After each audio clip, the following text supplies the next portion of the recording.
Добрый день, уважаемые коллеги. У нас с вами начинается сегодня первая лекция курса, которая рассчитана вообще по программе на 15 лекционных занятий, 12 семинарских. Курс мы будем проводить большей частью в дистанционном режиме на образовательном портале. Сегодня для этих целей как раз таки и не только сегодня, в следующие разы будет вестись запись для того, чтобы те, кто отсутствует, впрочем, как и желающие остальные, могли на образовательном портале познакомиться с такой вот условно вводной части. Что касается самого содержания курса, он называется не случайно «Технологии креативного обучения в высшей школе» и, по сути дела, отличается не только по содержанию, но и по методам, формам проведения от традиционного семинара. Мы все привыкли к тому, что нам приходит лектор, преподаватель что-то дает, мы все выступали в роли слушателя, благодарно это берем. Потом каждый в меру своих способностей, предшествующего опыта, знаний использует на практике. Но как раз таки именно практика, как лучший контролер, здесь показывает, что не все так просто использовать полученное в реальной действительности. И расхожая фраза о том, что понять-то я понял многое и усвоил многое, а вот применить это в действительности не получается.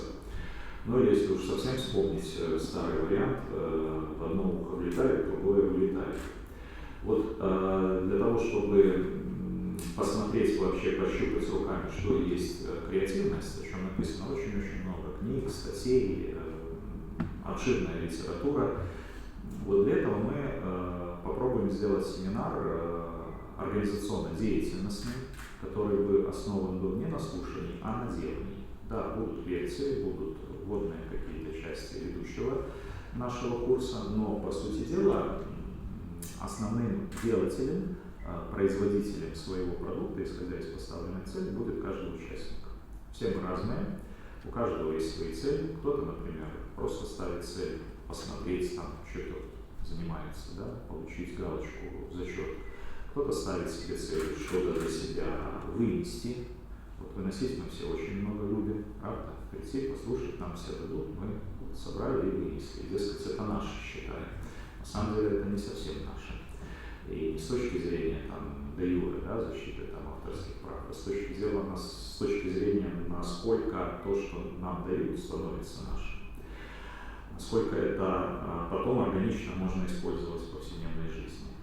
Ну и естественно, что вот когда мы сами что-то сделаем, тогда это по-настоящему становится нашим.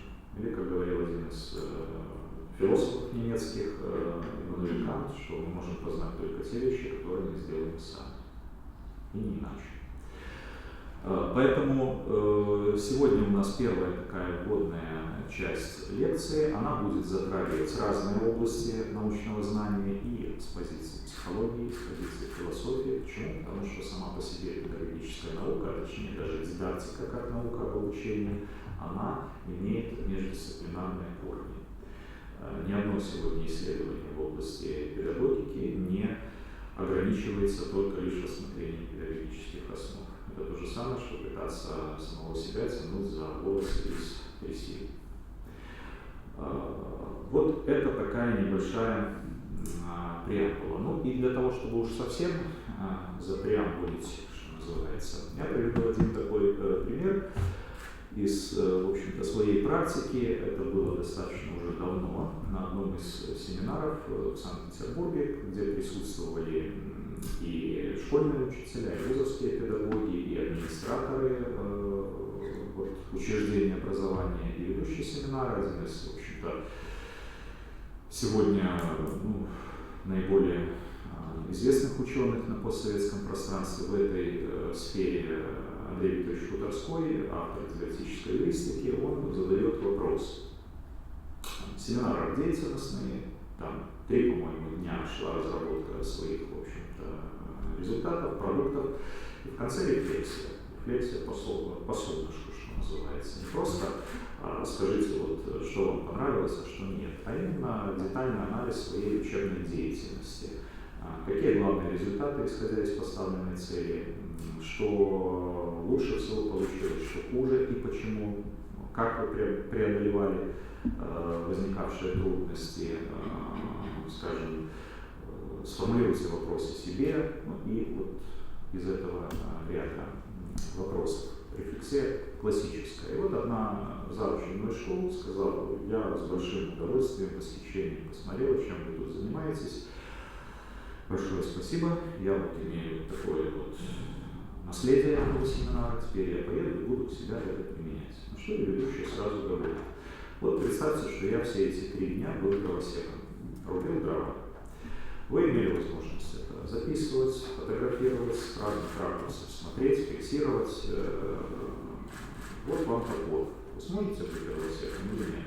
Раз вы все 3 дня занимались сбором информации о том, что я делал и что мы все делали. Ответ был сразу рефлекторный: нет, я этого не смогу сделать. Почему? Ведь у вас же все есть. Есть материалы, презентация, есть книжки, в конце концов. Я это не смогу сделать. Вот маленький пример того, что невозможно стать дровосеком только по книжкам. Или если вспоминать небезызвестного педагога Марию Монтессори, она говорила, что ни одного гимнаста нельзя подготовить только лишь по картинкам. Когда работала с детьми определенного уровня развития, с, скажем так, психофизическими отклонениями. И вот это на самом деле отражает большую часть нашей жизни. Пока мы сами что-то не сделаем, не поставим цели, цели не для кого-то, цели не для преподавателя, там, для родителя, а цели для себя, тогда мы не начнем самостоятельного плавания со всеми навигационными приборами. И вот семинар во многом это как раз таки отражает. Я хотел бы привести в разное время разные фрагменты рефлексий, как некоего такого вот учебного задания, которое завершает цикл арт-деятельностных форм преподавания. Вот, в частности, одна из третьекурсниц написала, что вот традиционные лекции в большинстве своем дают нам сухой материал, грубо говоря, теорию без практики и элементарных примеров. А еще если лекцию читают монотонным голосом, то не грех и поспать. У меня сегодня, правда, монотонный голос, но я не намерен читать лекцию, и хотел бы, чтобы все-таки содержание креативного подхода в обучении, оно у нас было выстроено на практике. А это значит, что было бы не с точки зрения есть даватель информации, есть получатель, а я буду стараться апеллировать к тому, чтобы вы даже на лекции включались и создавали что-то свое в виде вопросов, в виде каких-то предложений, в виде, в общем-то, тех продуктов, которые вы планируете получить. Для этого надо цель ставить, к чему я и призываю. Вот это одна позиция, такая неприхотливая, не потому что она какая-то исключительная, таких на самом деле тысячи и тысячи. Я на себе ощущаю, как часто преподаватели, казалось бы, творческих дисциплин пытаются во всем навязывать собственное мнение, собственные знания, которые они пропустили через свой внутренний мир. И он часто кардинально отличается от внутреннего мира их учеников. На самом деле не в бровь, не в бровь, а в глаз, да? Очень меткое замечание, потому что считается, опять-таки, с позиции традиции, есть знающий истину и есть тот, кто должен эту истину усвоить. Да, учитель старше, да, учитель обладает, безусловно, большим объемом знаний. Против этого никто не спорит. Да, он имеет большую жизненную мудрость. Но при всем при том это не значит, что то, как видит мир учитель, исходя вот из своего вот этого вот багажа знаний, опыта, мудрости, совпадает с тем, как видят мир его ученики. И это принципиальный вопрос, мы чуть позже вот этого коснемся. То есть вопрос, когда есть ведущий, есть ведомый, это ситуация монолога. Это примерно точно так же, когда есть начальник и подчиненный. Подчиненный не имеет права высказывать свои цели, свои суждения, работать на них, потому что он связан с другими обязательствами. А начальник, он имеет свои цели, и он их может реализовывать. Вот эта вот ситуация неравенства, ситуация, когда один субъект, другой объект, она как раз таки очень хорошо отражает и традиции в образовании, начиная еще с древних школ Египта и Греции. В ходе работы у меня появилась такая ассоциация, что я как барон Мюнхгаузен, который взял себя за волосы и вытащил сам себя из болота. Вот очень образная рефлексия, кстати, преподавателя, психолога, в общем-то, именно в силу того, что она была сама вовлечена в процесс созидания, а не просто выступала в роли пассивного слушателя. Что оказалось самым неожиданным? Неожиданным оказалось, что порой совсем простые, на первый взгляд, понятия имеют такой глубокий смысл. Но вот здесь, кстати, ошибка произошла. Это не рефлексия не преподавателя, это рефлексия студента первого курса. Вот есть такая дисциплина «Основы психологии и педагогики». Она раньше имела там одно количество часов, сейчас, по-моему, 44, если не ошибаюсь, часа. Но очень важно, чем наполнить, какими формами. Так вот, первокурсник, который совсем как бы зеленый приходит, он ничего особо не знает, и готов внимать или не готов внимать, вот это его образовательный продукт по окончании семестра. Главное превращение в чувство творческой свободы и желание на привычное посмотреть по-новому. И делать это как можно чаще, если не сказать всегда. Я не привожу сейчас какие-то слоганы, какие-то лозунги. Это живая практика студентов, аспирантов, преподавателей, которые прошли через кухню деятельностных форм обучения в самых разных вариантах. Некоторые вам, я думаю, будут знакомы. Вот если суммировать то, о чем мы только что говорили, то условно можно сказать, что, вспомнив статистику, по-моему, по данным одного из институтов Шмидта, гугловских, было проанализировано количество книг, которые вообще были изданы за всю историю существования человечества от Адама и Евы. Вот это вот на момент середины 2000-х количество равнялось 129 миллионам. Вот издано 129 миллионов книг, научных, художественных, всей печатной электронной продукции. Но я думаю, что если мы посмотрим на всю историю вообще человечества, то количество книг, оно никак не коррелирует с количеством творческости любого социума. Оно никак не коррелирует с количеством или с объемом мудрости, который есть в любой общественной системе. Или, как писали некоторые философы в 20 веке, например, образованная Германия никак не могла предотвратить свое скатывание к нацизму и к развязыванию Второй мировой войны. То есть, хотя плеяда замечательных философов, психологов, историков, но она на слуху, и мы все сейчас их трудами пользуемся. В конце 20-го столетия, лет 30 назад, может быть даже 50 назад, все больше и больше стали звучать слова, которые имеют в качестве такого корня слово самореализация, самоизменение, миссия ученика. Хотя это все шло не очень гладко. Я могу привести пример, что один из известных очень авторов, академиков еще в советские времена, Василий Васильевич Давыдов, психолог, директор института, автор системы развивающего обучения, которая была направлена именно на развитие навыков теоретического мышления. Он был в свое время лишен всех своих постов, разжалован, чуть ли не сослан там куда-то на периферию, за то, что он опубликовал вот свои смелые достаточно результаты теории. Хотя его книжки переводятся на многие десятки языков, на тот момент даже были переведены на многие десятки языков мира. В конце 90-х, в начале 2000-х я могу точно приводить примеры, когда очень многие известные гуру, законодатели мод с точки зрения содержания образования, в общем-то, с такой брезгливостью относились к термину личностно-ориентированное обучение. И это было вот, на самом деле ругательное слово. Спустя лет 10, где-то в середине 2000-х, благодаря работам Бондаревской Ирине Васильевны, академика, которая работала в Южно-Уральском университете, этот термин стал более-менее, ну, скажем так, входить в обиход. Сегодня в любом отчете чиновника, который, может быть, даже не знает, что это такое, он пишет личностно-ориентированное обучение. Вот примеры того, как вообще происходит инновация, внедрение новых терминов, внедрение новых технологий в жизнь не только системы образования, но и самого человека.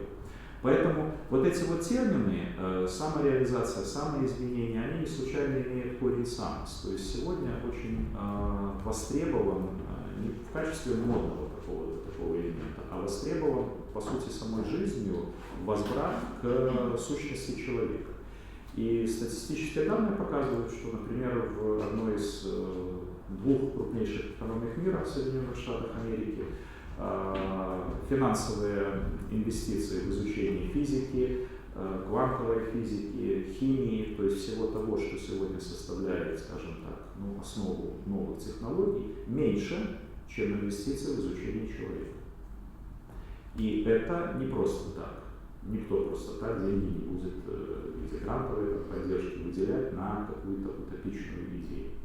Это говорит о том, что сегодня ресурс человека – это тот ресурс, который не просто создает искусственный интеллект, а тот, который будет обучать искусственный интеллект, обучать роботов. И в этой связи, естественно, что педагогика, дидактика, как наука об обучении, она прежде всего должна опираться на то, что есть внутри, а не на то, что есть снаружи. Хотя традиция, она как раз-таки следует несколько другому пути. Что такое образовательное пространство? Это то пространство завоеванных знаний, да, которое вот есть у человека. Сделали новое открытие, через какое-то время это стало содержанием параграфа учебника. То есть внешняя экспансия в изучении Вселенной, она явно доминирует по отношению к тому, что востребовано в то, что есть внутри человека, его внутреннее пространство. И вот этот вот взгляд внутреннего и внешнего, он, по сути дела, сегодня составляет основу вопроса, нужны инновации в образовании или не нужны, какого они рода должны быть. Например, западноевропейская традиция, начиная с Аристотеля, человек — это чистый лист, табула раса, да? Джон Лок и многие другие философы. Восточная традиция, она гласит о том, что человек — семя неизвестного растения. Я привожу понятие Востока-Запада очень утрированно, потому что там на самом деле не все так просто. Кто является специалистом в этой области наук, философия, культурология, тот понимает, что Восток он тоже очень разный. Я имею в виду цивилизацию западного культурного типа и восточного культурного типа со своими доминантами. Если мы посмотрим, что они из себя представляют, то мы можем увидеть, что, например, западному стилю сознания, значит и мышления, значит и языка, свойственна альтомистическая природа. То есть вот как здание состоит из кирпичиков, слова состоят из букв, да, предложений слов. Точно так же и познание, оно работает вот с этими вот пазлами. То есть, когда мы размышляем, следуем из пункта А в пункт Б, мы пункт А забываем, как бы отрицаем его, потом из пункта Б в пункт С и так далее, и выстраиваем линию доказательств, например. А волновая природа сознания, она рождает другую логику, парадоксальную логику, А равно Б. Это прежде всего логика, которая нам известна из философского наследия Дальнего Востока, это знаменитая китайская цивилизация, когда мертвый сидит, словно связанный, да, там, скажем, лица 6 век до нашей эры, или черное всегда равно белому. Поэтому вот и язык, он тоже совершенно разный. Как один из исследователей, кстати, японец, писал, что английский язык, он больше пригоден для изучения науки, потому что он оперирует логическими доказательствами. А, например, японский язык, он больше склонен для выражения своих чувств, для, скажем, поэтического какого-то выражения, экспрессии. И примеров тому немало и в исследованиях филологов, и в исследованиях философов, и психологов. Например, если мы возьмем учебники американские и китайские, то при фокусировке на одной и той же теме мы увидим совершенно разный стиль выражения своих мыслей. Американский учебник, например, может гласить, что Дик в 2 раза знает больше, чем Сэм, а китайский учебник будет говорить о том, что Дику нравится что-то у Сэма. То есть совершенно другие способы выражения, другой язык. Вот это не просто так. Корни этого имеют очень глубинную такую основу природы сознания, отсюда и мышления, отсюда и языка, потому что язык и мышление неразрывно связаны, слово рождается как известно, в мысли и наоборот. Хотя это западная традиция. Восточная традиция, говорящий не знает, знающий не говорит. Вот с этих позиций то, что я сегодня вам сказал, это абсолютно то, что я не знаю, наверное. И все это не так. Поэтому и причина внешнего историзма, расширение внешних пределов человека, причина истории внутри, преобразования человеком самого себя. То есть выйти за свои пределы, посмотреть на себя со стороны, измениться. И Махатма Ганди очень хорошо по этому поводу сказал, что если ты хочешь, чтобы мир изменился, сам стань этим изменением. А экспрессия вовне, агрессивная, свойственная мужскому стилю общения, если говорить вообще о гендерных различиях в стилях общения, она свойственна как раз западноевропейской цивилизации. Слов из песни не выкинешь. Это признают и на Западе. Поэтому, в общем-то, вот эти вот традиции, они определенным образом отражаются и в традициях в образовании. Какой взгляд на природу человека? Вообще, вот дидактика, как наука об обучении, она имеет, по сути дела, 3 основных уровня. Первый уровень, самый главный уровень – зачем? Зачем учить человека?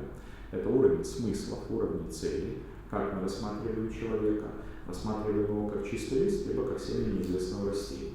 Если мы рассматриваем как чистый лист, тогда надо как можно больше туда чего-то привнести извне, да? Больше изучить. Отсюда и учебный план будет строиться, там, например, не из 4-5 предметов, как было во времена Пифагора, а из 40-50 предметов. Вспоминается хорошая армейская фраза «бери отсюда и копай до обеда». Вот. А человек семя неизвестного растения – это некая уже изначальная предопределенность, это некая заданность, это некий алгоритм. И внешнее, конечно, нужно для того, чтобы, внешняя среда для того, чтобы это семя проросло, но это не значит, что мы должны взять и вмешиваться в этот ход естественного развития растущего семени. Поэтому, в общем-то, и вот с позиции, еще раз повторю, гуманитарных наук, единица как некая данность, да, вот, приоритет того, что мы можем пощупать, потрогать, и нолик как некая трансцендентность, как некая устремленность внутрь себя, то, что свойственно как раз-таки восточной традиции. И посмотрите, сегодня в одном из университетов, известных университетах, если не ошибаюсь, в Принстоне, есть целый курс, который называется «Ignorance», незнание. То есть известные очень профессора, известные люди, преподаватели учат незнанию, а не тому, чем, в общем-то, вот мы все со школы, наверное, занимаемся, давая уже общеизвестные вещи. То есть сегодня очень важно учить как раз-таки незнание, об этом и Сократ учил.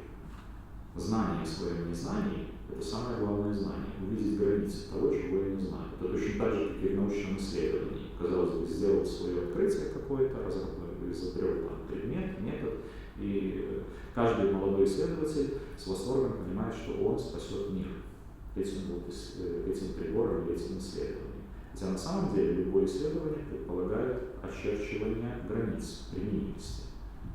Для одних это хорошо, в случае для других это не очень хорошо. Вот знание этих границ – это, пожалуй, самое главное знание.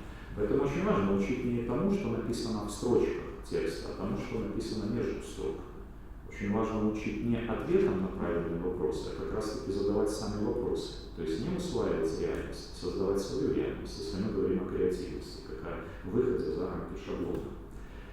А для этого нужно научиться человеку смотреть на себя глазами разных людей.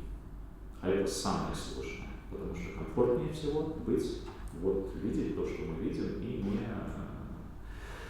как там, один из альбомов в метро прочитал Макса Коржа «Живи в кайф». Все просто, рецепт. Бери, усваивай то, что тебе дают, и будешь счастливым до определенного времени. Поэтому вот и если брать классический вариант единички, то что сегодня представляет содержание образования? Содержание образования – это педагогически адаптированный социальный опыт, который передается от источника к приемщику, от учителя к ученику. Вот этот опыт человечества, как некий черный ящик с бантиком, который имеет разные отсеки, предметы, доставляется сегодня со все большей и большей силой, скоростью, потому что технологии не стоят на месте, к ученику, к студенту, который приходит с заранее известной сумкой. Вот здесь я буду знания складировать, здесь умения, здесь навыки, пресловутые зоны. Ну и естественным образом я буду таким образом образованным. Это он так считает. Однако, проучившись семестр, если брать высшую школу, появляются вопросы. Оказывается, нести рюкзак тяжелее и тяжелее. Почему? Потому что этой информации становится все больше и больше. Я принципиально говорю о том, что это информация, а не знание. Потому что знание – это то, что происходит изнутри, выращивается человеком. А информация, она всеобщая, ничейная. Знание свое, а информация – это вот то, что нас окружает. И как раз-таки передается это не опыт, потому что нельзя опыт передать как стул, как стол в натуральную величину. Каждый человек имеет свой взгляд на мир. Поэтому передается информация. И здесь как раз-таки появляются очень большие проблемы, потому что то, как видит мир учитель, и то, как видит мир ученик, они по-разному его видят. Совершенно по-разному. Казалось бы, одни и те же законы, Ньютона, там, Менделя, в каждой науке есть свои постулаты. Вроде бы они работают, да, не работают, но каждый их воспринимает, представитель своей культуры по-своему. И это немаловажно для того, чтобы мы вот могли говорить о том, что человек – это семя неизвестного растения. Я уж не говорю о том, что пока это все передается, это все меняется. Если раньше стандарты, вот еще лет 30 назад, стандарт, например, на лечение, на проведение каких-то манипуляций, в каждой науке есть свои стандарты, да, на осуществление каких-то доведенных до автоматизма вещей, действовали на протяжении где-то 20 лет, то уже лет 10 назад стандарты действовали в течение 2 лет. Экспонент. А сегодня стандарт, он действует, может быть, и меньше 1 года, потому что технологии настолько быстро меняются, что это влияет на содержание основных видов деятельности человека. Поэтому возникает вопрос, а чему учить ребенка, если это все очень быстро меняется? Более того, можно приводить очень многие вещи статистически о том, что каждые 18 месяцев информация в мире обновляется в 2 раза. Но я приведу один лишь факт. На самом деле, вот последние лет 100 человечество вошло в такой этап, в такую эпоху, когда стали доминировать групповые формы воспроизводства знаний. В одиночку что-то сделать очень сложно. Люди объединяются в группы, в коллективы. Если брать аналогию науки, то это временный научный коллектив, и вместе что-то производят. При этом суммарный эффект от совместной деятельности гораздо больше, чем сумма индивидуальных эффектов участников. Это тоже основано на законах социальной психологии. Вот. Когда, например, группа спортсменов перетягивает канат, то суммарные усилия одной команды и сумма усилий индивидуальных членов этой команды не тождественны. Каждый, когда в группе что-то тянет, он считает, что я чуть-чуть подвинусь, и это будет незаметно. В результате это незаметно, плюс незаметно, плюс незаметно, и вот получаем совершенно неравенство целого и сумм частности составляющих, так и при производстве знаний, только с точностью до наоборот. Когда есть группа, то продукт получается более широкий, более глубокий, чем сумма индивидуальных продуктов участников. Например, дистанционное занятие, которое проводится с участием разноуровневых, разновозрастных, скажем, субъектов, там школьники, студенты на практике, преподаватели, директора, да еще и разделенное расстояние. Вот встречаются здесь и сейчас на каком-то форуме, используют какой-то заведенный портал. Если брать дистанционное обучение, то результат потрясающий с точки зрения глубины продукта, чем если бы были одногодки. Вот те, скажем, студенты там, 2-го курса, которые знают друг друга и которые работают. О чем это говорит? Это говорит о том, что чем больше разнородности в мире, да, гетерогенность, тем выше и качество результата совместной работы. Поэтому в мире сегодня ежечасно рождается на 16 тысяч человек больше, чем умирает. Можете себе представить? 16 тысяч человек в час, ускорение прироста населения. Это неравномерная, понятно, будет плотность распределения, но это говорит о том, что людей становится на планете Земля больше и больше. Если в 1900 году это было около, по-моему, 1,6 миллиардов населения, то к 2000 году за 100 лет это 6,4 миллиарда населения. Вот примерно в 4 раза. Это экспонент. А это значит, что люди обречены вместе создавать все новые объемы информации, как снежный ком. А раз новая информация, значит, она что будет делать? Обновляется. Тогда вопрос, чему учить? Если то, что передается, уже устаревает в процессе передачи. Вот второй аспект этой проблемы. Но я бы все-таки не сейчас останавливался на том, как быстро меняется информация, как быстро она обновляется, а все-таки попробовал бы заглянуть внутрь человека, условно говоря. Что же с ним происходит, когда он это что-то усваивает? Вот когда мы говорим о том, что есть монолог, есть источник знаний, истины в последней инстанции, а есть приемщик, тот, который должен все вот, взять то, что ему передали, усвоить, а потом ответить, то мы, в общем-то, волей-неволей задаем себе вот эти вопросы. Я с них, собственно, и начал нашу сегодняшнюю лекцию. Да? А всегда ли то, что нам дают, мы берем? Не теряем ли мы своего, когда прибавляем к себе чужое что-то? Вот несколько фраз, которые заставляют вообще задуматься, а каков смысл вот этой самой передачи? Не говорят ли мужи, изведавшие истину, что полученное от других непременно потеряется? То есть как не дают, это теряется? Тот, кто привязан к чужим словам и ищет ответ в толкованиях, подобен глупцу, который хочет палкой сбить луну с неба или почесать мозоль, не снимая туфли. Что это значит? Это значит, между пяткой и между туфлей всегда, и рукой точнее, есть препятствие. Да? Я не могу почувствовать пятку, кожу, потому что меня отделяет от этой самой кожи другая кожа, не моя. Равно как и хорошая есть очень фраза у Джибрана, Халиля Джибрана, ливанского художника, писателя, он умер в конце 20 века. Он примерно так говорит, что вот многие учения, они схожи с оконным стеклом. Через них мы видим истину, но это стекло и отделяет нас от истины. Все вроде бы видим одинаково, а вот взять потрогать мы не можем. То есть о чем это говорит? Это говорит о том, что всегда есть какой-то зазор, какая-то преграда между своим и чужим. Свое – это наше собственное видение мира, а чужое – это то, что общепринято. И вот эта вот преграда, она, по сути дела, выступает таким водоразделом между традициями и инновациями.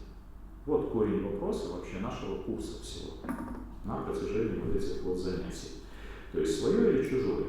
Когда есть равноправие, субъект-субъектность, и истину не знает ни учитель, ни ученик, а Сократ, например, именно так поступал, когда задавал свои вопросы на площади к человеку, который что-либо утверждал. Но в конце беседы этот его собеседник приходил прямо к противоположному мнению.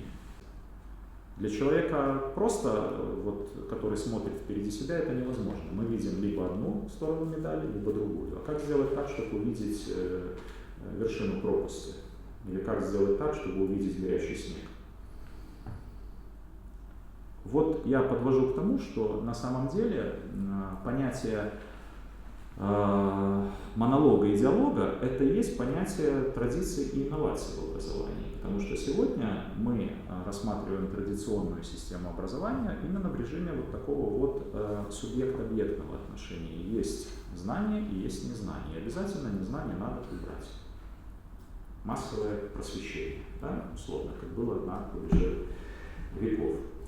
Поэтому и вопрос, вот один из героев фильма, фильмов таких очень много, получает там сколько-то там терабайт информации и вдруг начинает говорить на иностранных языках, начинает, скажем, использовать все виды единоборства, которые ему туда имплантировали в головной мозг.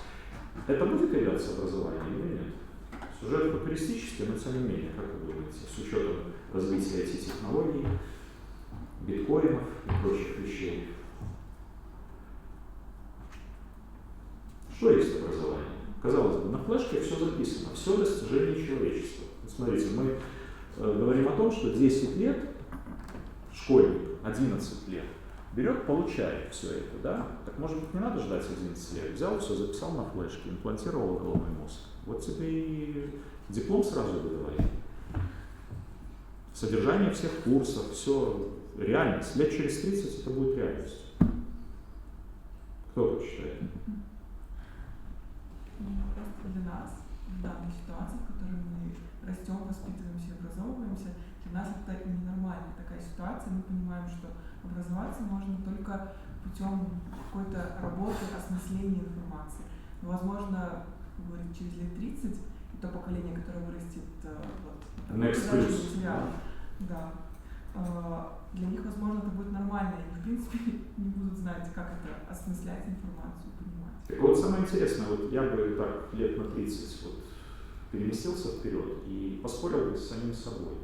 А зачем мне напрягаться что-то? Вот сейчас вот стоять здесь, рассказывать, правда? Взял, вот раздал каждому участнику курса флешку с содержанием. Все хорошо, правда? То есть зачем искать себе какие-то дополнительные виды работы, грузиться чем-то, да? Преодолевать себя, пытаться смотреть с разных сторон на вещи. Зачем? Если образование, это же есть сумма наук, которые нужно передать вот в этой трактовке. Правильно говорю? Сумму наук можно записать. Но при этом человек же перестанет думать. То есть это будет готовый продукт, и пути нет исследования к получению конкретно этого знания. То есть у нас есть готовый продукт, но по факту мы не понимаем, как его получили, не понимаем, каким путем мы прошли, и, соответственно, он не имеет ценности. О как! Ценность появилось первое слово, а с другой стороны я могу поспорить, так это же вообще супер здорово, когда не надо думать. Тоже верно. Зачем какие-то препятствия? Много думать вредно вообще. Зачем? Вот тебе дали и все. Если ты не знаешь ответ на вопрос, я открыл Google, я задал, и мне получил ответ. Зачем думать? Если что-то не надо, помощь друга. Ну вот так, на уровне такого вот уже игрового момента. А зачем думать? Вот, кстати, на самом деле тоже центральный вопрос. Ведь сегодня информации становится настолько много, что уже даже скептики понимают, что нельзя усвоить все. В свое время один из двух любимых учеников Сократа, Аристипп из города Кирены, он говорил так, что тот, кто много ест, еще не значит, что он здоров. Понимаете? То есть сегодня, или, например, Оскар Уайльд говорил, что мы — это не мы это чужие суждения. Это наше поведение, это мимикрия. Наши страсти — это цитаты. Толстой Лев Николаевич, когда путешествовал по Западной Европе, он говорит, что, да не только по Западной Европе, что переписывался с индийскими мудрецами, он писал в своих письмах, что то, что мы понимаем под образованным человеком на Западе, таковым не является на Востоке. Что да, есть люди, которые экипированы знаниями, но это чужие совершенно знания. Они просто набиты этими знаниями и абсолютно не могут их применить именно в своей жизнедеятельности. Они не могут понять, кто они есть на самом деле. Понятие образования — это очень тонкое понятие. То есть образование не есть сумма наук. Это еще, наверное, нечто, плюс со знаком вопроса, да? Что вообще есть образование. На эту тему есть много афористичных выражений о том, что образование — это все то, что останется, когда забудется, да, основное содержание наук. Но, по сути дела, а нужно ли, чтобы что-то оставалось? Если у меня есть какая-то проблема, я всегда ее могу найти под рукой. Ну, за тем исключением, если вдруг отключат электричество, тогда я найду. Тогда я вообще буду беспомощен. Вот флешка с достижениями человечества на самом деле, я не случайно привел эту фразу в голове ученика, убивает смысл и мораль. Вот прозвучало слово ценность. То, что дается без сложностей, без трудностей, оно действительно лишено ценности. Потому что ценность человека — это постоянное обращение к себе самому. Ценность в смыслах. А информация убивает смысл. Зачем? Когда все есть чужое. Моего там нет ничего. Смысл всегда связан с человеком. Вот мы будем говорить о технологиях креативного обучения. Креатив — это выход за свои пределы. Это есть путь к формированию вообще-то личности. Личность — это то измерение, в которое человек погружается, когда выходит из себя, как писал Мардашвили, известный философ советский. Вот там, где есть здесь и сейчас, там, где есть все сразу, там ценностей нет. Там есть информация, там есть удобство, там есть восторг, потому что нету никаких сложностей даже в эмоциональном смысле. Но ценности там нету смыслов. Почему? Потому что смысл – это всегда выход человеком за свои пределы, создание внутреннего пространства смыслов, открытие самого себя, поиск своей миссии, своей предназначенности. А это тяжелейшая работа, которая в истории человечества изобилует примерами мучений, сжигание рукописей своих, потому что они не устраивают. А зачем? Сейчас это все можно взять, найти в интернете, там, отсканированные вещи. То есть вот мы имеем действительно, несмотря на рост информации, казалось бы, то, что очень многими ошибочно понимается под образованием, мы имеем ряд парадоксов. Вроде бы большая доступность информации, но зато все меньше и меньше тяги к познанию. Количество суицидов, которые зашкаливают на земном шаре, лидерство таких развитых стран, как Франция, по числу употребления антидепрессантов, это явное тому подтверждение. Все вроде бы студенты разные, но им дают одинаковую информацию. Логично это или нет? Востребованы вопросы студента к себе, к миру, как некий инструмент созидания. Обучение ориентировано на получение правильных ответов. Я подчеркну, обучение, которое основано на традиционном информационном подходе. Передать порцию информации от источника к ученику. Больше общения востребовано, вернее, сегодня больше общения с другими, однако человек все меньше и меньше общается сам с собой. У нас на это времени просто. Большая востребованность в креативе, нестандарте на рынке труда. Сегодня любой работодатель скажет, что мне нужен человек, который умеет действовать нестандартно. И даже знания не на первом месте. А стандарт нацелен на шаблоны подражания. Так или нет? Система тестирования об этом говорит.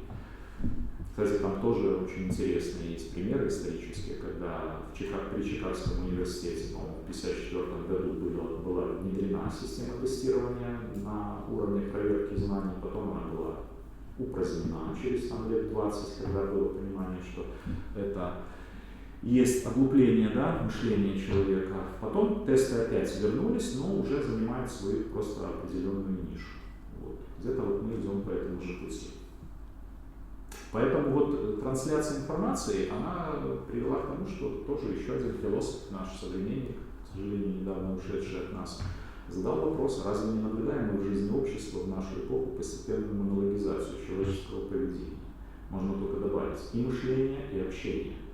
Когда мы все больше общаемся с другими людьми, но при этом хуже слышим других людей. И хуже слышим самих себя, потому что мы закрываем дверки к самим себе. И яркий тому пример, эксперимент психологический, я его всегда стараюсь приводить. Филипп Зимбардо, психолог, достаточно известный по именно теме социальной психологии, проводил эксперимент, вот, разделил группу студентов, которые выполняли роль, ну не роль, а это были на самом деле выпускники религиозного института, будущие проповедники. Вот они шли читать мессу. Он искусственно поместил на пути двух групп этих студентов, так, человека, который нуждался в помощи. И одним сказал одной группе, что у вас совсем нет времени, и вы опаздываете. А второй сказал, что все хорошо, у вас еще там времени с запасом. И вот те студенты, которые ринулись, чтобы успеть на эту мессу, так, читать проповедь о добром самаритянине, они не оказали никакой помощи человеку, который нуждался. А те, которые имели запас времени, они подошли, спросили, оказали, в общем-то, естественно, как любой нормальный человек. Чем больше город, чем быстрее ритм жизни в этом городе, тем меньше, это математически доказано, способность одних людей помогать другим людям. В меньшей степени альтруизм. Тоже данные науки. Человек хуже слышит себя там, где он вовлечен в больший ритм жизни. И хуже слышит других людей. Вот она проблема ценностей сегодня. Что делает с людьми? Время, да? Поэтому на самом деле монологичность – это закрывание человеком пути к себе и другим людям. То, что, в общем-то, и на что как бы и получается ориентирована традиционная система образования на информационном подходе, как некий вывод. Массовый человек Он кто? Сегодня массовый человек тот, кто молчит. Молчит не в плане нем как рыба, а потому что он не производит своего, копирует только чужое. То есть говорит чужими фразами, чужими словами. Если мы посмотрим на общение, например, в социальных сетях, то я думаю, что вот из здесь присутствующих выводы будут более-менее одинаковыми. Много мы там встретим какого-то своего контента, или в основном это перепосты цитат, картинок и прочих вещей. Массовый человек сегодня плохо слышит другого человека и плохо видит, то есть видит мир с искажениями. Это отдельная тема. На самом деле, как говорят психоаналитики, что есть сегодня реальность? Реальность есть продолжение наших потребностей. Вот когда потребности гипертрофированы, тогда мы видим не ту реальность, которая есть на самом деле.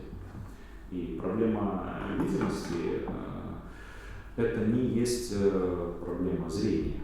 Это проблема внутреннего пространства человека, субъективного ощущения времени. А нужны ли в рациональном обществе любовь и сострадание? Вот вставил флешку и не заморачивайся. Зачем что-то еще? То есть я сейчас говорю не какие-то красивые футуристические вещи. Лет 20 назад они могли таковыми показаться. Скиннер писал достаточно давно об этих вещах. Это сегодня наша реальность, к сожалению, даже уже сейчас. Когда, по сути дела, человек потерял корни определенные свои, да, и пытается найти подпорки, опоры вовне. Если сегодня ему плохо, он идет к психотерапевту, да? Если ему плохо, он идет на шопинг, чтобы получить долю психотерапии. Если он чего-то не знает, он садится и ищет помощь консультанта. Он все может найти. Ему не надо делать каких-то усилий.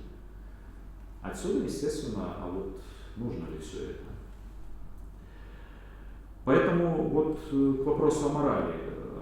Людвиг Wittgenstein. Сегодняшние процессы глобализации и информатизации сделают из нас что-то похожее на общество с единственной книгой. Одна единственная книга, где все есть ответы на все вопросы. Возможно это или нет? Как вы думаете? А примеры этой книги какие можно привести?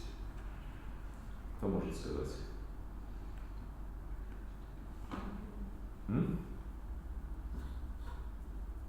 Википедия может подходить на роль этой книги или нет?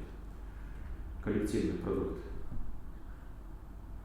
Она имеет границы вообще, как книга или нет? Как вы думаете? Ну, физически, понятно, стоят серверы где-то там в Аризоне, да, под землей, гугловские, и это все там хранится, накапливается, бэкапится, что называется. Вот это пока еще границы. А если изобретут совершенно способ копирования информации, который не связан с физическим пространством, тогда это будет книга без границ. И если бы мы вообразили себе всевидящую, всезнающую личность и написанную ею книгу, в которой описано все, что существует в мире, то там не нашлось бы места морали. Или там, где есть все здесь и сейчас, там полностью отсутствуют ценности. Вот проблема, да, экзистенциональная сегодня человека. То есть происходит расколдовывание мира, мир путовый, все известно. Раньше были длинные фильмы, сегодня короткие сериалы. И не потому, что это так вздумалось, а потому, что это хорошо продается, это маркетинг. И мы это понимаем. Вот на самом деле это есть следствие монолога в обучении. Как ни парадоксально это звучит. А вот на самом деле то, что вообще составляет основу обучения в мире постчеловечества. Это, кстати, оно учебный мир. Гипнопедический метод. Ученики днем и ночью получают информацию, которая звучит из громкоговорителей, из разных мест. И вот за день 62 400 повторений. Вот так вот происходит система образования. Это утопия, безусловно, которая была написана, опять-таки, несколько десятилетий назад, но тем не менее, сегодня мы видим, что это, в общем-то, очень опасная утопия, потому что она приближает нас к реальности такой. И наталкивались ли вы хоть раз на непреодолимые препятствия? Студенты ответили молчанием, означавшим, что нет, не наталкивались. То есть есть такие системы обучения, когда не нужно что-то делать, какой-то труд прилагать здесь. А вот несколько иной взгляд на вещи все-таки. Человек семени неизвестного растения. Что мы здесь имеем? Мы имеем очень много тоже как бы мудрости, которая есть в веках. Например, моя судьба заключена во мне, а не в ней. То есть я не завишу там от кого-то, а я завишу прежде всего от самого себя. И я не знаю способа победить других, но лишь способ победить самого себя. То есть, оказывается, внутри меня есть то, что дает ключ к моему успеху в жизни. И то, что дает мне смысл узнать, выявить, раскрыть свою миссию и ее реализовать. И, по сути дела, если западный мир вот, трактует историю как расширение внешних пределов человека, всемирная история есть сумма того, чего можно было бы избежать, то вот филолог известный, академик Велихин, писал, что человеческая речь есть то, чего могло не быть. Давайте вот мы сопоставим эти два выражения. Что мы получим?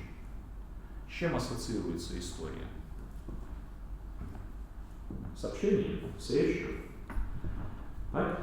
В одном случае можно было бы избежать, во втором случае то, чего могло бы не быть. Ну, чисто даже математически. Если история – это общение и речь, тогда что же человек в этом списке? Как то, что противостоит истории. Что является антагонизмом речи? Молчание. Именно поэтому вы молчите. Правильно понимаю? В этих двух случаях, примерах, как бы и в одном, и в другом есть незнание. То есть незнание, ну, вернее, отсутствие истории, то, что могло не быть, как бы как отсутствие, и речь, как бы тоже могло бы не быть, как отсутствие, как незнание. А человек здесь, он как, ну, вот как знание выступает, тот, кто вот это все. Противовес. Это, да, как противовес, да. А противовес речи – это молчание. Правильно я понимаю? С чем человек все-таки ассоциирован больше? Вот в течение дня вы больше говорите или молчите? Причем под молчанием не имеется в виду, скажем, молчание разное есть, понятно. Есть человек, который взахлеб говорит, но при этом он молчит, он ничего не говорит нового. А есть человек, который созидает что-то. И даже когда он молчит, он говорит. Говорящее молчание, красноречивое молчание.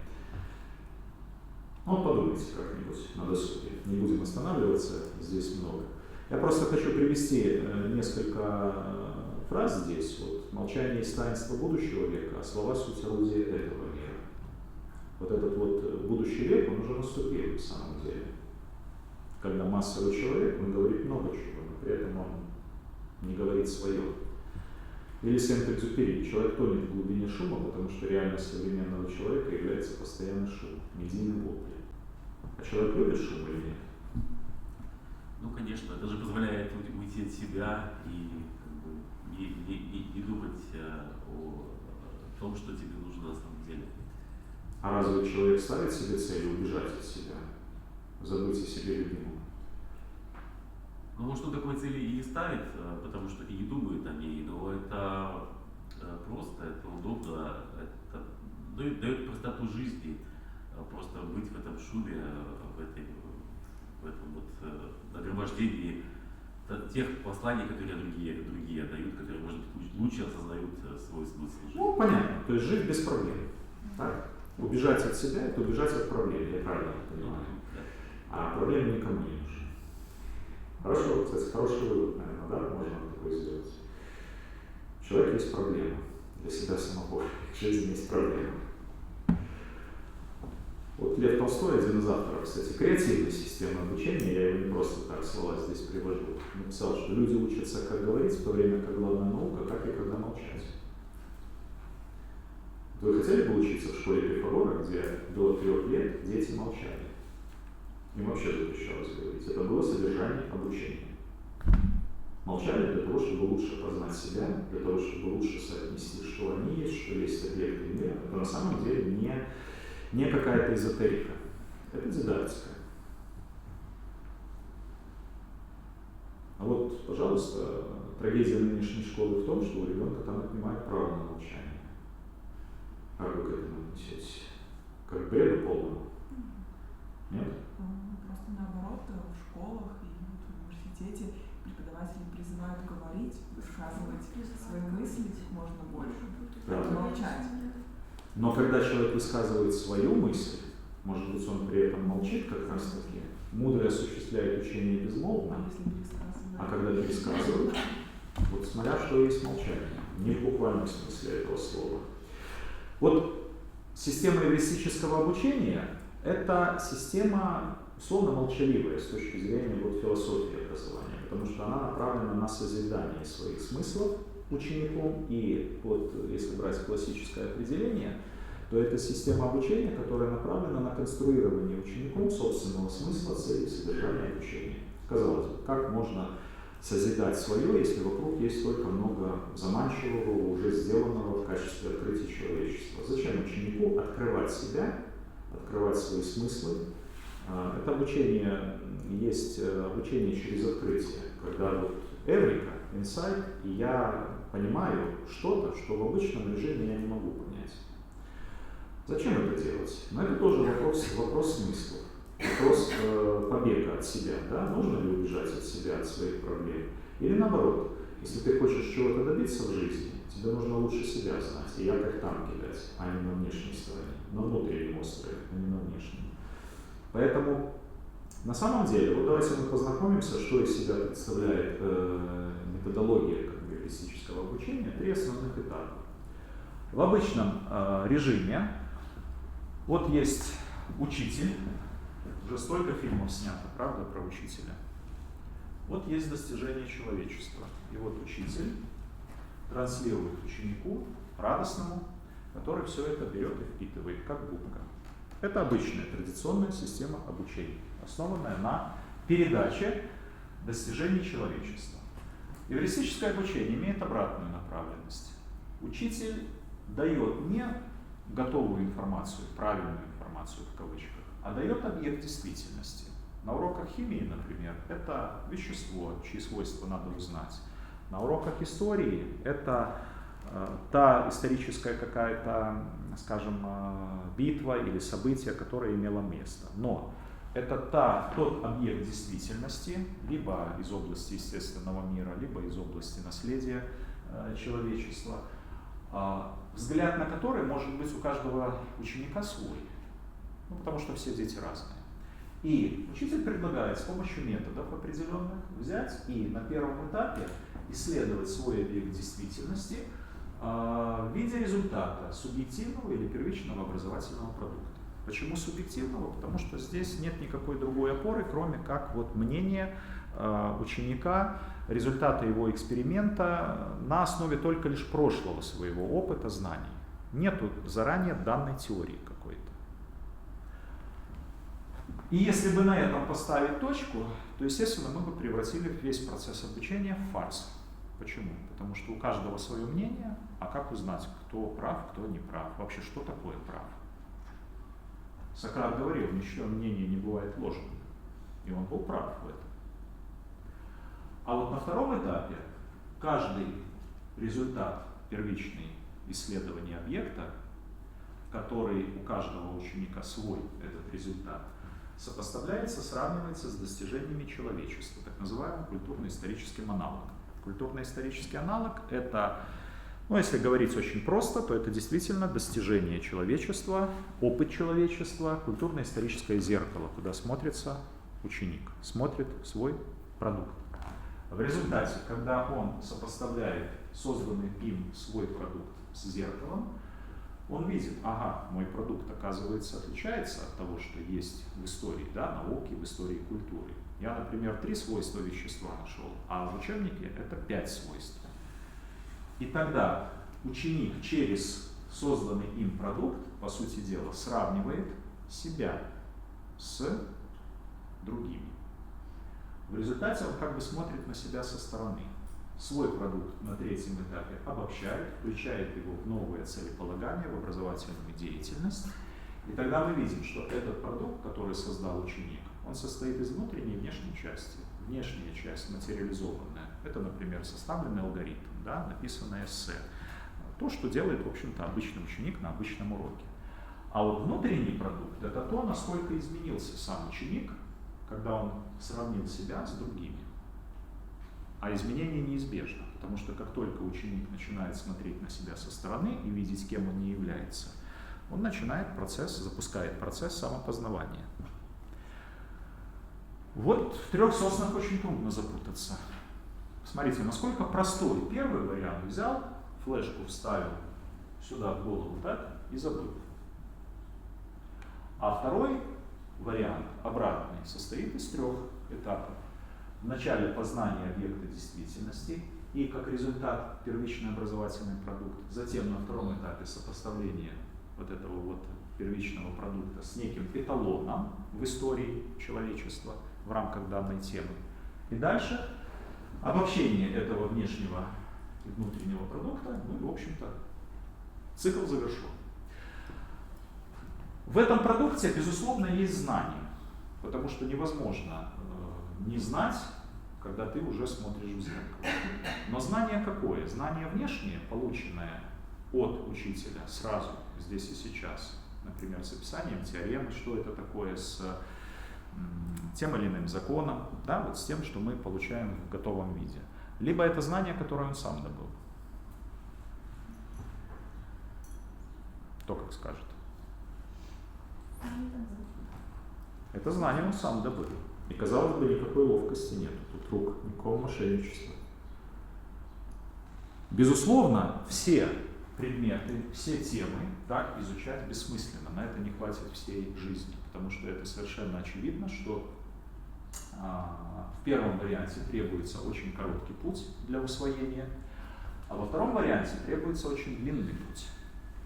И переоткрывать все достижения человечества не имеет смысла. Но какие-то определенные узловые темы, которые связаны прежде всего с метапредметностью, там, где есть выход за рамки только одного предмета, да, обучать таким образом нужно. И когда мы говорим перед учеником: вот перед тобой объект, бери и исследуй его.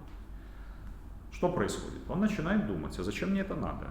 Он начинает ставить цели, он начинает задавать вопросы себе, другим. Он начинает думать, как бы ему исследовать, какие при этом приборы использовать, какие не использовать. Я хочу вот этот метод выбрать, а хочу этот метод. Метод наблюдения или метод эксперимента.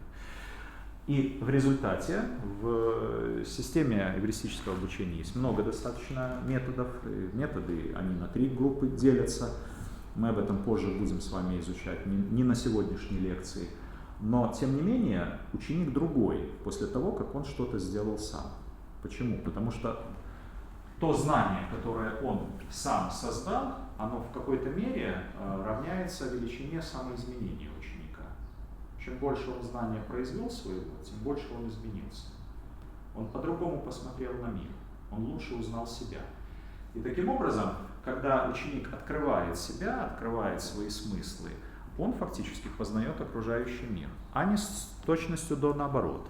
Когда мы внешне усваиваем, мы как бы открываем себя.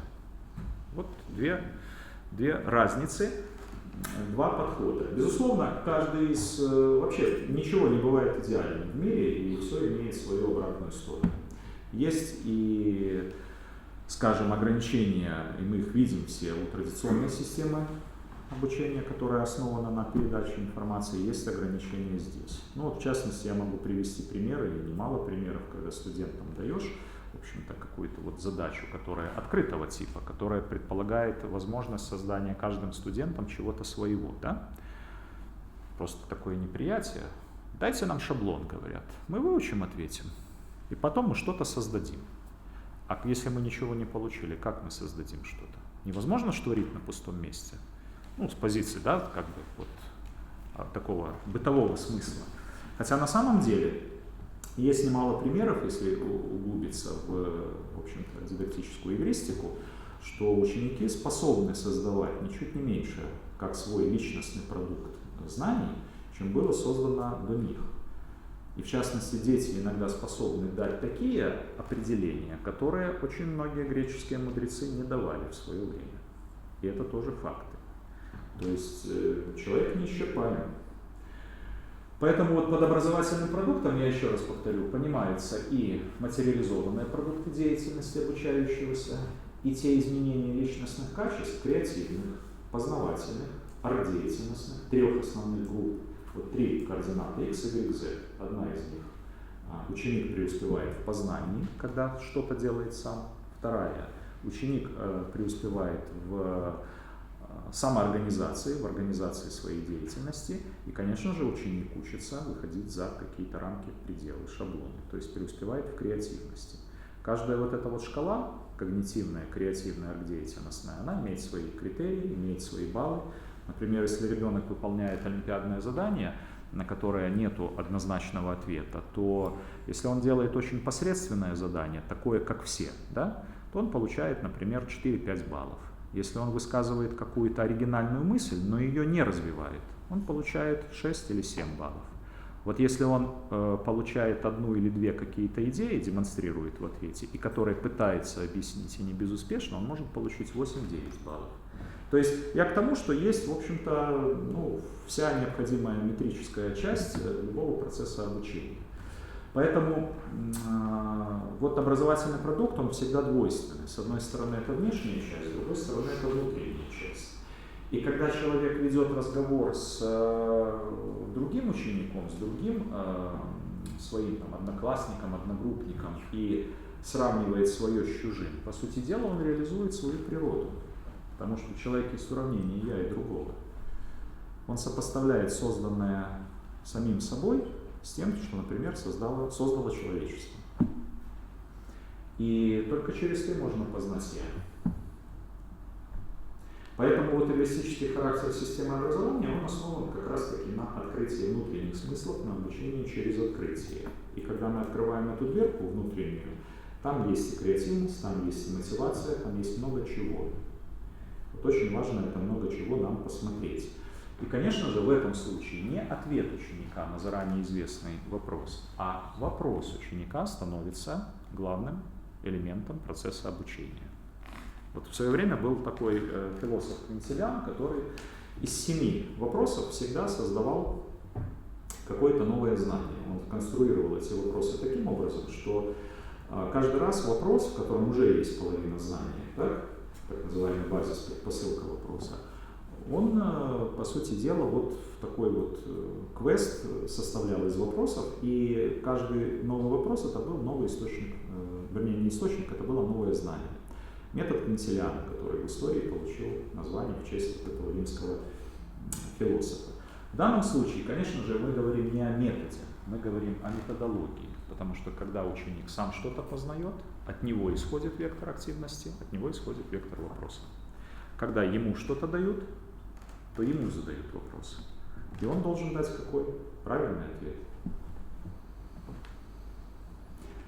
Очень интересное очень интересный вопрос – это вопрос проектирования содержания обучения. Вот сегодня становится совершенно очевидно, что по мере того, как растет объем информации, который вот все больше и больше вокруг нас, тем растут, уплотняются наши учебные планы.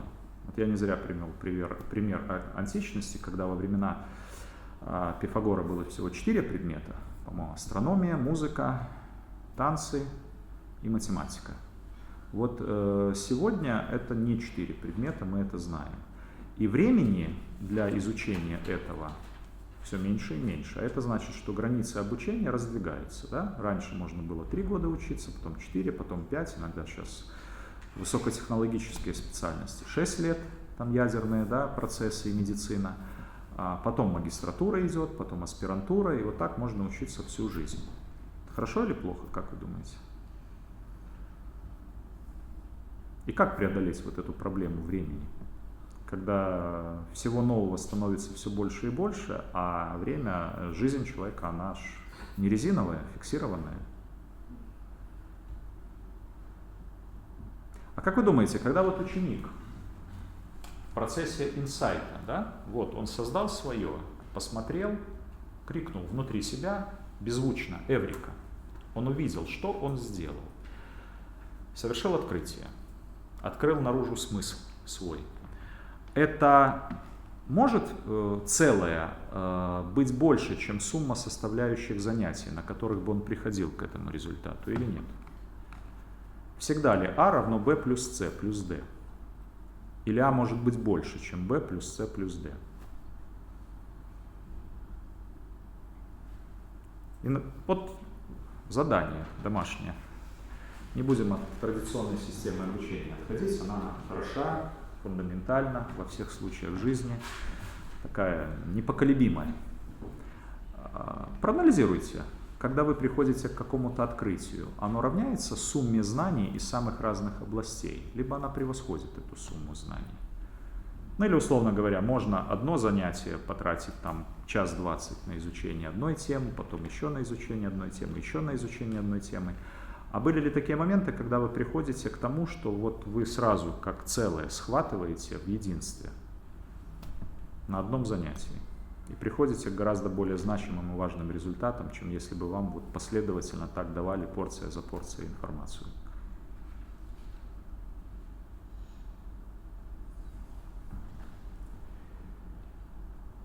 Вот примеры открытых заданий.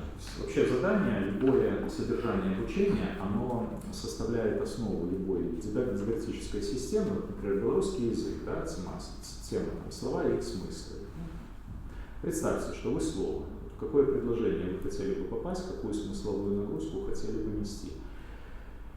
Ну и так далее. Все на слайде есть. Составлено студентам первого курса.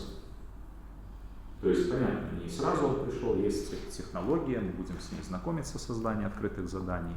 Вот он составил это задание. То есть, ну, тем самым показав, что, в общем-то, не боги горшки обжигают, и что можно такие задания составлять и преподавателю, и студенту. Задание открытое. Почему? Потому что каждый, кто будет его выполнять, будет иметь свой вариант решения, на выходе получит свой продукт. Вот как вы думаете, студентам было бы интересно вот выполнить это задание или нет? Оно сделано для школьного такого курса. Ну, для тех, кто уже по устоявшейся системе это прошел, оно будет несколько странно, потому что как бы мы не хотели придумать свое какое-то, у нас уже есть устоявшееся мнение о том, что нам передали. Оно вот здесь сидит, и мы будем неизбежно возвращаться к этому. Это как если посмотреть фильм перед тем, как прочитать книгу. Когда мы начнем читать книгу, мы будем видеть кадры из фильма в голове и не сможем представить себе свое. Ну, это что постараться, да? Я понимаю, эффект первичности, так называемый, да? Да. Но если все-таки вот вас в пустыне поместить, условно говоря, и дать вот новая тема, новый предмет, вот такую форму изучения действительности, в ступор будет попадание или все-таки будет созидание? Здесь нет правильного одного ответа. Каждый ответ будет иметь смысл.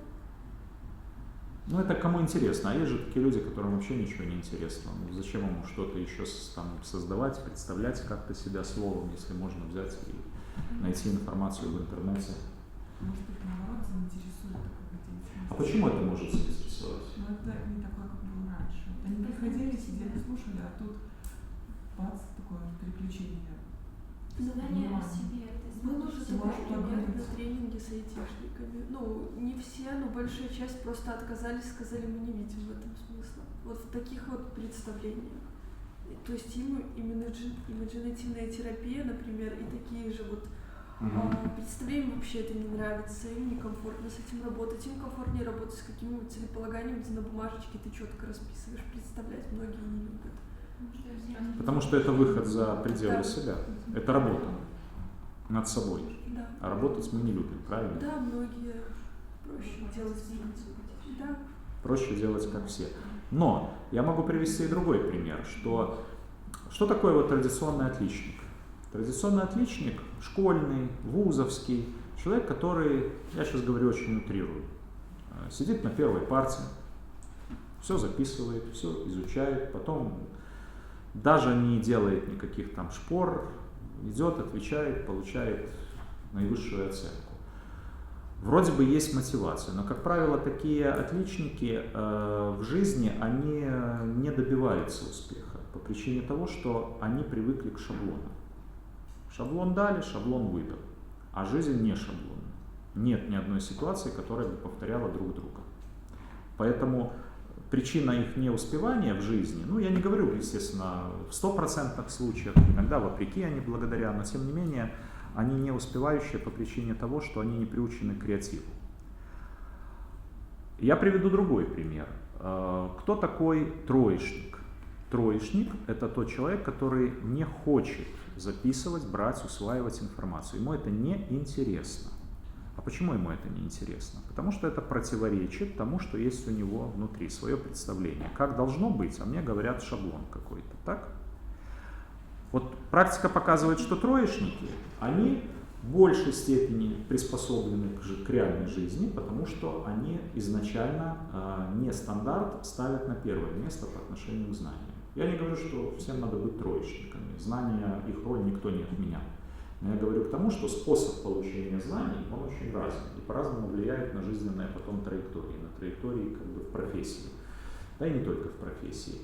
Вот мотивация. Почему не интересно? Потому что все готово. Как раз таки есть очень хорошая формула мотивации, когда человек будет более заинтересован что-то делать, более мотивированный, если ему предоставят возможность себя проявить как-то. Не так, как проявляет себя другой сосед, там, по партии. Вот возможность создать что-то свое, отличное от другого, это и есть первый шаг к очень серьезному интересу.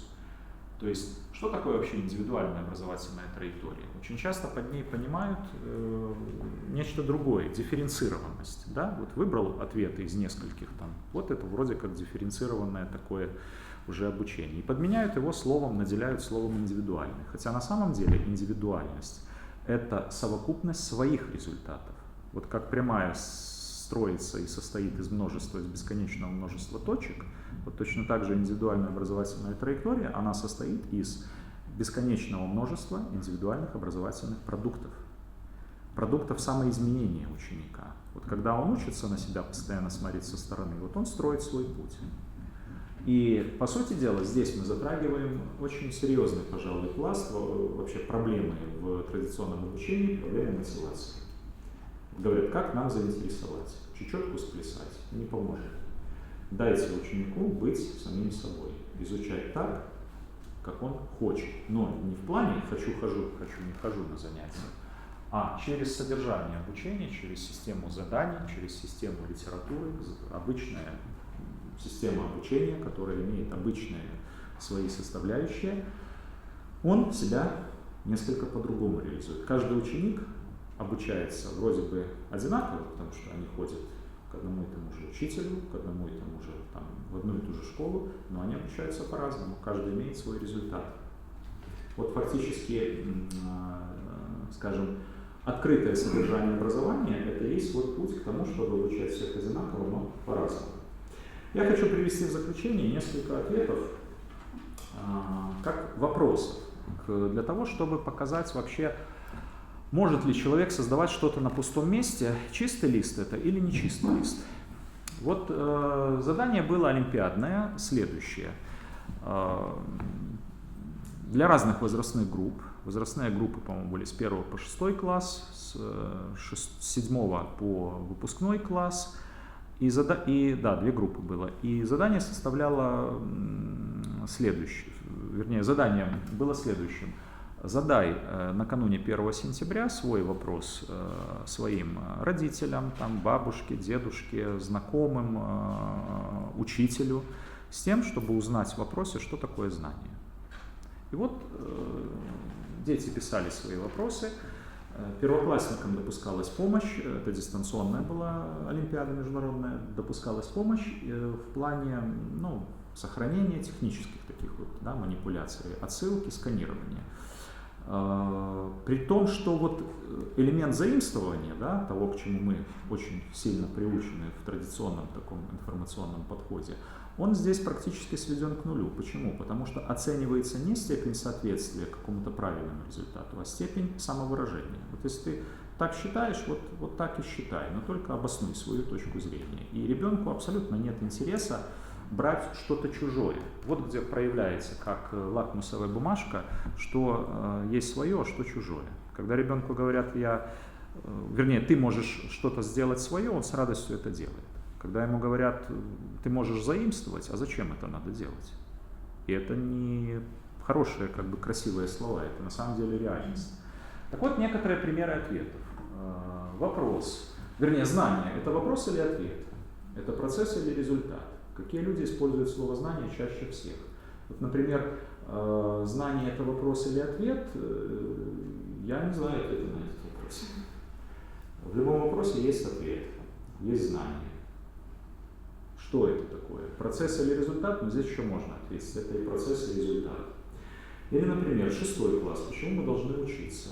Можно ли не ходить в школу, но получать знания? Тут же уже мы видим элемент рационального, да, начала. А вот 3 класс. Почему в школе нельзя всему обучаться через мультфильм?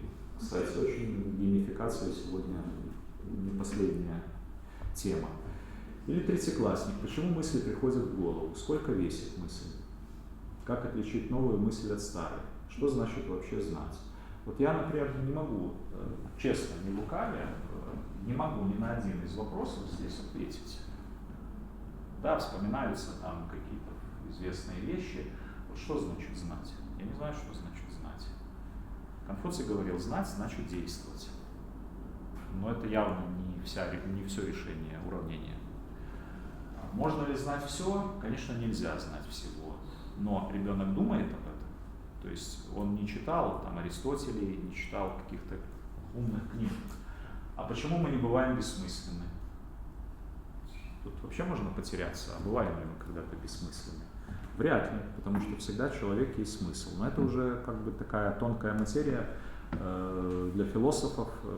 Но это ребенок, 3 класс. И это не есть помощь родителей или помощь бабушек. Для этого существует своя система как бы выявления плагиата. Она, как правило, не превышает 5% плагиата. Вот чистый лист — это или семя неизвестного растения вообще, ученик. Может ли ученик созидать, только лишь получив дополнительную какую-то информацию, шаблон? Или он может создавать, опираясь на свой опыт, здесь малый опыт очень, на свое мировоззрение. Это вообще креатив или нет? Как продукт. Явно креатив. Он выходит за рамки традиционного обучения предмета, что есть знание. Поэтому, естественно, что сегодня, в общем-то, вот между этими двумя полюсами, между человек чистый лист и семя неизвестного растения, и происходят все инновации, то в одну сторону, то в другую сторону. Они состоят между этими двумя полюсами. Ясно, что нельзя все переоткрывать, и, например, таблицу умножения, возможно, проще где-то взять и заучить. Хотя кому-то, может быть, и нет. Или какие-то простые манипуляции, там, как лучше плавать, тренер показывает, и ребенок плывет. И экономит кучу времени, и потом становится олимпийским чемпионом. То есть нельзя однозначно сказать, что вот передача информации – это зло. Это зло в каких-то определенных количествах и в каких-то определенных временных рамках. Но и в то же самое время говорить, что человек семя неизвестного растения – это абсурдно, и давайте мы вот перечеркнем все то, что мы видим в виде цитат детей, в виде их творческих продуктов, тоже, наверное, бессмысленно. Вот это вот уравнение между своим и чужим, между копированием и креативностью, выходом за рамки, оно и реализуется в разных системах обучения, в разных пропорциях, в разных видах. Но совершенно очевидно, что сегодняшнее занятие, каким бы оно ни было, это семинар, это лабораторная работа, это урок, это явно занятие должно быть занятием самореализации, когда ученик себя реализует, что-то создавая свое. Он может использовать элементы традиционного подхода, но он должен обязательно что-то создавать сам. При этом он должен открывать что-то новое, он должен создавать свой образовательный продукт, и при этом он развивает свои компетентности. А как разовьешь коммуникативную компетентность, если ребенку давать все готовое? Как он начнет спрашивать? Как он начнет общаться с одноклассником, если ему все дают, и у него нет никаких проблем? Отсюда и коммуникации, и очные, и дистантные. И когда возникает вопрос, а вообще дистанционное обучение, дистанционное образование, это хорошо или плохо? И хорошо, и плохо одновременно, смотря чем наполнишь содержание занятий. Если заполнишь традиционным контентом, ничего хорошего в этом я не вижу. Просто утрачивается реальный контакт между преподавателем, например, и студентом. Возрастает риск плагиата до неимоверных значений. Если это задание наполнить необходимостью создавать что-то свое и потом где-нибудь на стенке в Фейсбуке обсуждать его и выбирать всем миром, всей группой аватарку, которую я хочу поместить, например, там где-то как да, вот в группу закрытую, где проходит обсуждение, конечно, это хорошо, потому что это учит смотреть на вещи с разных сторон, учит самым разным полезным вещам, которые пригодятся в профессии и жизни. Ну, о метапредметности мы поговорим чуть позже. Какие вопросы, может быть, есть? Давайте мы на этом закроем сегодняшнюю тему, наше занятие. Ну, а уже дальше, может быть, где-то вернемся. Будем все равно возвращаться вот к такой вот затравке, к такой преамбуле к нашему курсу. Насчет 3 уровней дидактики. Мы обозначили первый смысл зачем. Так. Второй чему учить, а вот как обозначить третий? Как учить? Да, я не сказал на самом деле. Первый уровень дидактики «Зачем учить?» — это смыслы. Вот зачем учить человека? Это семя неизвестного растения или же это чистый лист? Два представления о природе человека. Ну, и в некоторых случаях еще используется метафора не чистого листа, а, например, там, человек — это глина, что слепишь, что и получишь, или там сосуд, чем наполнишь, тем он и будет. Суть та же. Второй уровень — это чему учить. Нельзя говорить о втором уровне, если мы не определились с первым уровнем, иначе мы получим конфликтную явную ситуацию. Чему учить? Это образовательные программы, стандарты, индивидуальные планы. Вот все то, что литература, все то, что зафиксировано как сопровождение процесса обучения, как поддержка. А третий уровень — это как учить, это методы, формы. Если мы, например, определяем человека как чистый лист, если мы в содержании обучения в учебниках, в программах загоняем 80% информации, 20% возможностей для создания студентам, ученикам какого-то своего результата, а при этом будем использовать творческие методы, то мы далеко не уедем. Вот тогда мы получим ситуацию, когда любой ученик справедливо спросит: а зачем мне это делать, если в учебнике у меня все есть? И наоборот.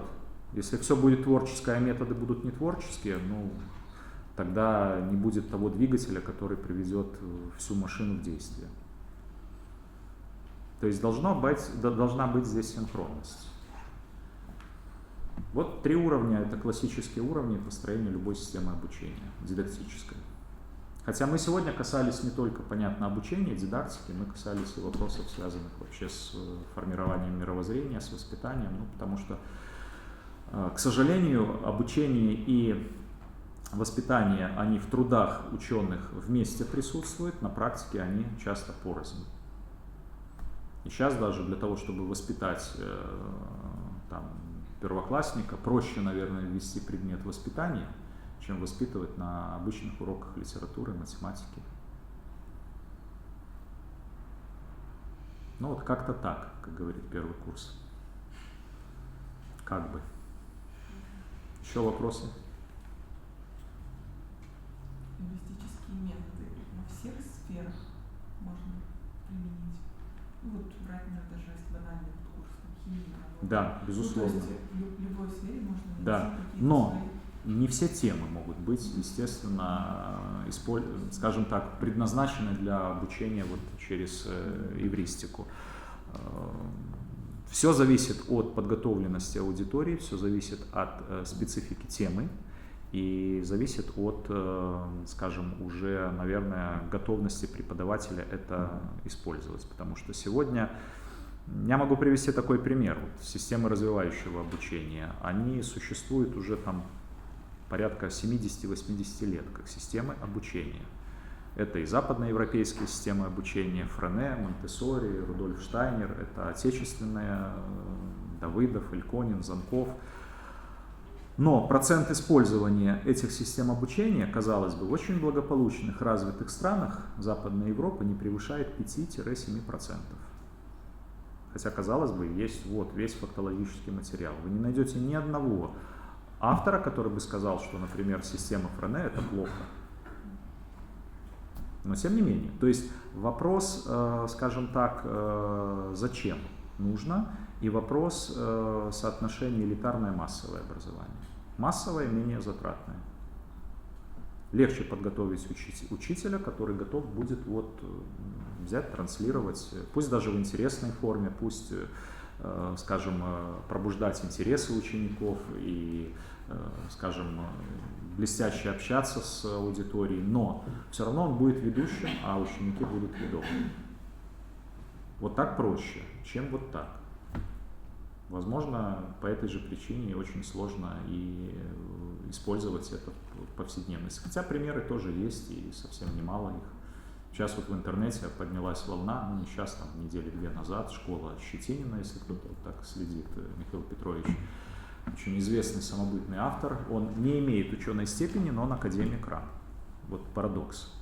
Человек, который уже несколько десятилетий, даже, наверное, больше, там, чуть ли не полвека, он использует сам свой собственный метод, уникальный метод обучения детей. Ну, что-то, если так сказать очень просто, равно обучает равного, вместе с, скажем, сами дети создают свое содержание образования. Вот. Но результаты потрясающие в этой школе, они конкурируют по всем классическим параметрам с выпускниками общеобразовательных школ. Не просто конкурируют, а их превосходят. Вот, пожалуйста, примеры систем обучения, которые имеют очень большой смысл. Дети туда с удовольствием идут, остаются и что-то делают, потому что им это интересно. Их не загоняет никто. И родители довольны. Если нет вопросов, тогда я еще коснусь какого момента. Вот по моей информации у вас на руках есть какие-то такие раздаточные материалы, да, как зайти на портал, там, вот, как залогиниться. На самом деле я хотел бы попросить это не откладывать в долгий ящик. Почему? Потому что на портале есть, ну или есть, она будет, если чего-то нету, вся вот содержательная часть нашего такого курса в виде лекций, в виде вопросов, в виде, скажем, презентаций, вот все для того, чтобы можно было дистанционно где-то какие-то занятия проходить на практике. То есть для тех, кто не может, ну, в той или иной мере присутствовать здесь и сейчас онлайн, что называется. Если вопросов нет, тогда давайте закончим на сегодня.